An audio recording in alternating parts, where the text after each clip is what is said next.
Apa arti moderasi? Moderasi adalah jalan tengah. Dalam sejumlah forum diskusi, kerap terdapat moderator, orang yang menengahi proses diskusi, tidak berpihak kepada siapapun atau pendapat manapun, bersikap adil kepada semua pihak yang terlibat dalam diskusi. Moderasi juga berarti sesuatu yang terbaik, sesuatu yang ada di tengah, biasanya berada di antara dua hal yang buruk. Contohnya adalah keberanian. Sifat berani dianggap baik karena ia berada di antara sifat ceroboh dan sifat takut. Sifat dermawan juga baik karena ia berada di antara sifat boros dan sifat kikir. Lalu apa itu moderasi beragama? Moderasi beragama berarti cara beragama jalan tengah sesuai pengertian moderasi tadi. Dengan moderasi beragama, seseorang tidak ekstrim dan tidak berlebih-lebihan saat menjalani ajaran agamanya. Orang yang mempraktekannya disebut moderat. Tapi, benarkah bersifat ekstrim itu buruk? Benar. Jangankan ekstrim atau berlebihan terhadap sesuatu yang jelas-jelas buruk seperti kesombongan. Bahkan terhadap sesuatu yang dianggap baik pun, jika itu dilakukan berlebih-lebihan, implikasinya bisa menjadi buruk. Lihatlah sifat dermawan. Sifat ini sudah pasti baik karena ia berada di antara sifat boros dan sifat kikir. Tapi jika seseorang melakukan kedermawanannya secara berlebih-lebihan, ia bisa terjatuh dalam keborosan. Kalau sudah begitu, bahkan kebaikan pun bisa menjadi buruk. Jadi, kunci moderasi adalah tidak berlebih-lebihan, apalagi dalam masalah beragama. Kunci ini penting dipahami supaya setiap orang bisa mempraktekannya dalam kehidupan sehari-hari. Bisa disebutkan contoh beragama yang berlebihan? Contoh paling gamblang adalah ketika seorang pemeluk agama mengkafirkan saudaranya sesama pemeluk agama yang sama hanya gara-gara mereka berbeda dalam paham keagamaan. Padahal hanya Tuhan yang Maha tahu apakah seseorang sudah masuk kategori kafir atau tidak. Seseorang yang bersembahyang terus-menerus dari pagi hingga malam tanpa memperdulikan problem sosial di sekitarnya bisa disebut berlebihan dalam beragama. Seseorang juga bisa disebut berlebihan dalam beragama ketika ia sengaja merendahkan agama orang lain atau gemar menghina figur atau simbol suci agama tertentu. Dalam kasus seperti ini, ia sudah terjebak dalam ekstremitas yang tidak sesuai dengan prinsip-prinsip moderasi beragama. Ada contoh sikap ekstrim lain? Ada. Misalnya seseorang menyantap makanan atau mereguk minuman yang jelas-jelas haram menurut ajaran agamanya hanya karena alasan toleransi kepada umat agama lain, atau merusak rumah ibadah karena tidak setuju paham keagamaannya. Sikap ekstrim lainnya adalah mengikuti ritual pokok ibadah agama lain karena alasan tenggang rasa. Ini semua tidak bisa dibenarkan. Bersikap moderat cukup dengan menghormati orang lain dan tidak mengganggu satu sama lain. Ia sendiri harus mantap dengan kepercayaannya, tidak perlu menggadaikan keyakinan. Di mana posisi orang moderat di antara dua kutub ekstrim itu? Orang moderat harus berada di tengah, berdiri di antara kedua kutub ekstrim itu. Ia tidak berlebihan dalam beragama, tapi juga tidak berlebihan menyepelekan agama. Dia tidak ekstrim mengagungkan teks-teks keagamaan tanpa menghiraukan akal atau nalarnya. Juga tidak berlebihan mendewakan akal sehingga mengabaikan teks. Pendek kata, moderasi beragama bertujuan untuk menengahi serta mengajak kedua kutub ekstrim dalam beragama untuk bergerak ke tengah, kembali pada esensi ajaran agama, yaitu memanusiakan manusia. Apa prinsip beragama yang moderat? Prinsipnya ada dua, adil dan berimbang. Bersikap adil berarti menempatkan segala sesuatu pada tempatnya, seraya melaksanakannya secara baik dan secepat mungkin. Sedangkan sikap berimbang berarti selalu berada di tengah di antara dua kutub. Dalam hal ibadah misalnya, seorang moderat yakin bahwa beragama adalah melakukan pengabdian kepada Tuhan dalam bentuk menjalankan ajarannya yang berorientasi pada upaya untuk memuliakan manusia. Orang yang ekstrim sering terjebak dalam praktek beragama atas nama Tuhan hanya untuk membela keagungannya saja, seraya menyampingkan aspek kemanusiaan. Orang beragama dengan cara ini rela membunuh sesama manusia atas nama Tuhan, padahal menjaga kemanusiaan itu sendiri adalah bagian dari inti ajaran agama. Apa batasannya bahwa suatu pemahaman dan pengamalan keagamaan sudah bisa dinilai berlebihan? Pemahaman dan pengamalan keagamaan bisa dinilai berlebihan jika ia melanggar 3 hal. Pertama, melanggar nilai kemanusiaan. Kedua, melanggar kesepakatan bersama. Ketiga, melanggar ketertiban umum. Prinsip ini juga untuk menegaskan bahwa moderasi beragama berarti menyeimbangkan kebaikan yang berhubungan dengan Tuhan dengan kemaslahatan yang bersifat sosial kemasyarakatan. Apakah contoh melanggar batasan kemanusiaan itu? Contohnya, jika seseorang atas nama ajaran agama, misalnya melakukan perbuatan yang merendahkan harkat, derajat, dan martabat kemanusiaan, atau bahkan menghilangkan eksistensi kemanusiaan itu sendiri, itu sudah bisa disebut melanggar nilai kemanusiaan. Tindakannya jelas berlebihan atau ekstrim. Contoh konkretnya, dengan dalih jihad agama, seseorang meledakkan bom di tengah pasar, lalu puluhan bahkan ratusan orang tak bersalah tewas seketika. Ini jelas tindakan ekstrim. Adakah contoh lain yang lebih gamblang? Ada. Ketika seseorang sedang beribadah, lalu ada orang lain di dekatnya yang hampir mati akibat terjatuh ke dalam sumur, maka dia wajib membatalkan ibadahnya untuk kemudian membantu saudaranya yang terjatuh ke dalam sumur itu. Ibadah kepada Tuhannya bisa ia lakukan setelah menolong saudaranya itu. Contoh lain, seorang dokter harus bergegas menunaikan kewajiban beribadah. Namun di saat yang sama, ada pasien dalam kondisi darurat harus segera ditangani dan tidak dapat ditangguhkan. Dalam kondisi seperti itu, sang dokter harus segera menyelamatkan pasiennya dan menunda ibadahnya untuk kemudian melaksanakan kewajiban agamanya setelah menolong pasien tersebut. Bahkan watak kemanusiaan ini pula yang membawa seseorang yang beragama untuk dapat menghargai alam dan nyawa makhluk semesta lainnya, hewan sekalipun. Contoh dalam Islam, seseorang yang hendak melaksanakan sholat harus bersuci dan berwudu terlebih dahulu dengan air. Andai suatu ketika ia hendak berwudu dengan air terbatas, lalu tiba-tiba di sampingnya ada anjing merayap kehausan, membutuhkan air untuk minum, mana yang harus ia dahulukan? Orang ini harus menolong anjing itu, lalu mencari alternatif lain untuk bersuci, misalnya dengan bertayamum. Itulah semangat keseimbangan yang ditekankan dalam moderasi beragama. Jadi, agama harus diamalkan untuk menebarkan rahmat dan kasih sayang bagi alam dengan segala isinya. Adakah contoh melanggar batasan kesepakatan bersama? Ada.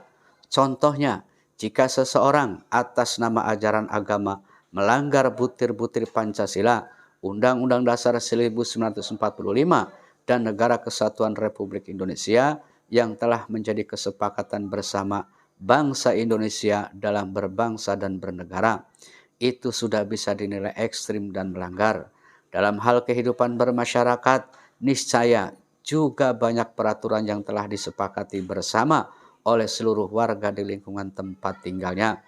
Jika seseorang warga atas nama agama yang dianutnya melanggar kesepakatan bersama yang telah ia setujui tersebut, maka ia pun dianggap berlebih-lebihan. Sekarang apa contoh melanggar batasan ketertiban umum? Contohnya, jika seseorang atas nama ajaran agama melanggar ketertiban umum, itu sudah bisa dinilai beragama secara berlebihan. Misalnya, jika seseorang memaksakan diri beribadah di tengah keramaian lalu lintas yang menyebabkan kemacetan, bahkan rawan menimbulkan kecelakaan, maka ia sudah melanggar batas ketertiban umum. Bagaimana orang moderat memahami kemanusiaan? Kemanusiaan adalah salah satu esensi agama. Kemanusiaan diyakini sebagai fitrah agama yang tidak mungkin diabaikan. Agama mengajarkan bahwa menjunjung tinggi kemanusiaan adalah inti pokok agama. Tuhan yang diyakini menurunkan agama dari langit ke bumi ini justru untuk melindungi kemanusiaan.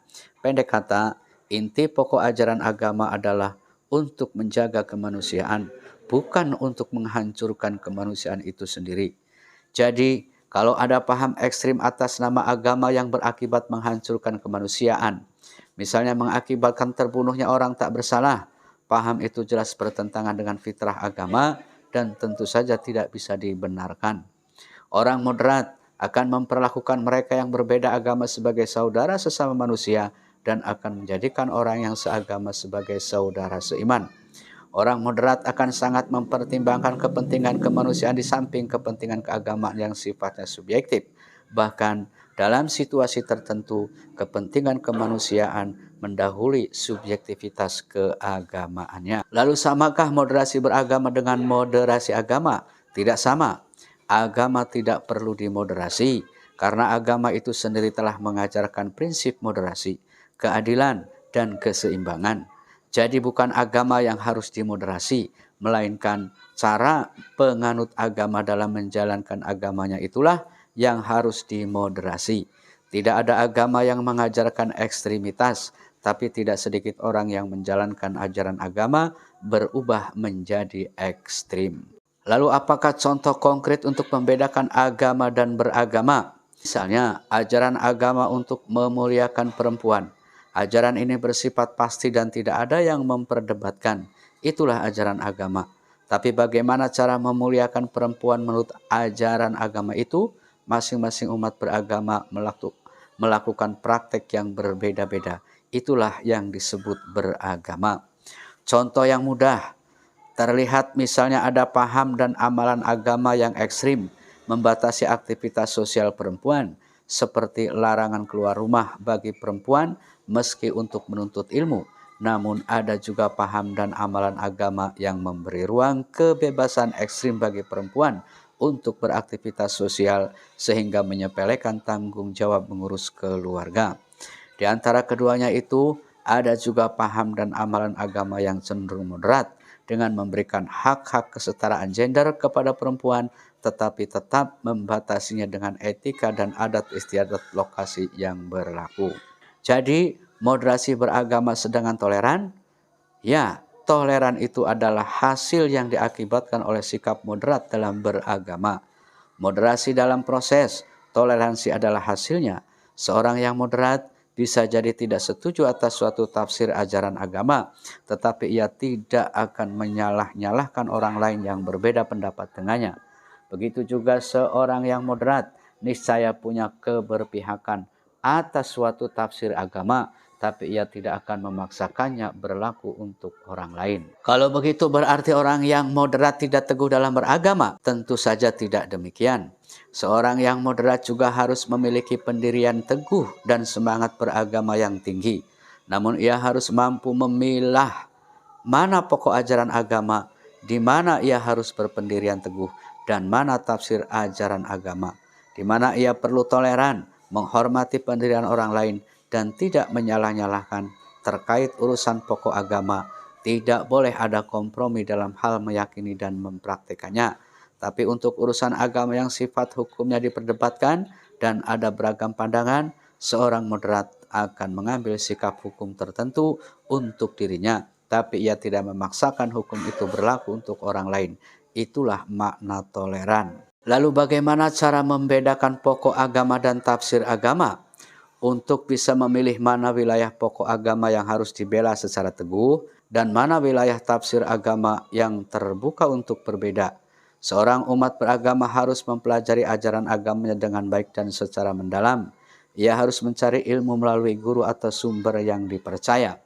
Sikap moderat adalah beragama akan lebih mudah diterapkan jika seseorang memiliki pengetahuan agama yang baik dan memadai. Pengetahuan luas akan menghantarkannya menjadi orang yang bijaksana. Berpengetahuan itu penting karena untuk dapat berdiri di tengah seorang yang moderat perlu tahu tafsir agama yang ada di ujung ekstrim kiri dan ujung ekstrim kanan. Sikap hanya melihat kebenaran satu tafsir agama dan buta terhadap kebenaran tafsir lainnya dapat menjerumuskan seseorang pada sikap ekstrim dan cenderung mengklaim kebenaran menurut versi dirinya saja. Pendek kata, untuk moderat seseorang perlu berilmu luas. Lalu apalagi syarat moderat selain berilmu? Selain berilmu, seseorang yang moderat juga harus mampu mengendalikan emosi, berakhlak baik, pemaaf, menjadi teladan, dan sanggup berempati. Dalam menyikapi masalah keagamaan, ia harus mampu mendahulukan rasa daripada emosi dan harus mengedepankan akal ketimbang otot. Moderasi beragama harus dibarengi dengan sikap berbudi. Dengan begitu, maka seseorang yang moderat dalam beragama akan senantiasa berhati-hati dalam bertindak, tidak gegabah, melirik ke kiri dan ke kanan, dan selalu mempertimbangkan baik buruknya setiap pilihan. Konsisten berada di tengah bukan berarti diam saja, melainkan dinamis bergerak merespon situasi dengan cermat. Alhasil, moderasi beragama dapat diwujudkan jika seseorang telah memenuhi syarat berilmu, berbudi, pemaaf, bijaksana, dan berhati-hati. Apakah moderasi beragama itu diperlukan? Moderasi beragama diperlukan karena sikap ekstrim dalam beragama tidak sesuai dengan esensi ajaran agama itu sendiri. Perilaku ekstrim atas nama agama juga sering mengakibatkan lahirnya konflik, rasa benci, intoleransi, dan bahkan peperangan yang memusnahkan peradaban. Sikap-sikap seperti itulah yang perlu dimoderasi. Moderasi beragama adalah upaya mengembalikan pemahaman dan praktek beragama agar sesuai dengan esensinya, yakni untuk menjaga harkat, martabat, dan peradaban manusia. Bukan sebaliknya, agama tidak boleh digunakan untuk hal-hal yang justru merusak peradaban, sebab sejak diturunkan agama pada hakikatnya ditujukan untuk membangun peradaban itu sendiri. Lalu apakah moderasi dikenal dalam sejarah umat manusia? Ya. Moderasi sudah lama dikenal sebagai prinsip hidup dalam sejarah umat manusia. Dalam mitologi Yunani kuno, prinsip moderasi sudah dikenal dan dipahatkan pada inskripsi patung Apollo di Delphi dengan tulisan Maiden Again yang berarti tidak berlebihan. Prinsip moderasi saat ini sudah dipahami sebagai nilai untuk melakukan segala sesuatu secara proporsional, tidak berlebihan. Seorang yang moderat dalam hal makanan misalnya akan menyantap segala jenis makanan, tapi membatasi porsinya agar tidak menimbulkan penyakit. Moderasi juga dikenal dalam tradisi berbagai agama. Jika dalam Islam ada konsep wasatiyah, dalam tradisi Kristen ada konsep golden mean, dalam tradisi agama Buddha ada Simapatipada, dalam tradisi agama Hindu ada Madhyamika, dalam Konghucu juga ada konsep Zongyang. Begitulah dalam tradisi semua agama selalu ada ajaran jalan tengah. Semua istilah dalam setiap agama itu mengacu pada satu titik makna yang sama, yakni bahwa memilih jalan tengah di antara dua kutub ekstrim dan tidak berlebihan merupakan sikap beragama yang paling ideal. Bagaimana menempatkan moderasi beragama dalam konteks Indonesia? Moderasi beragama adalah bagian dari strategi bangsa ini dalam merawat Indonesia. Sebagai bangsa yang sangat beragam, sejak awal para pendiri bangsa sudah berhasil mewariskan satu bentuk kesepakatan dalam berbangsa dan bernegara, yakni Negara Kesatuan Republik Indonesia, yang telah nyata berhasil menyatukan semua kelompok agama, etnis, bahasa, dan budaya. Indonesia disepakati bukan negara agama, tapi juga tidak memisahkan agama dari kehidupan sehari-hari warganya. Nilai-nilai agama dijaga, dipadukan dengan nilai-nilai kearifan dan adat istiadat lokal. Beberapa hukum agama juga dilembagakan oleh negara. Ritual agama dan budaya berkelindan dengan rukun dan damai.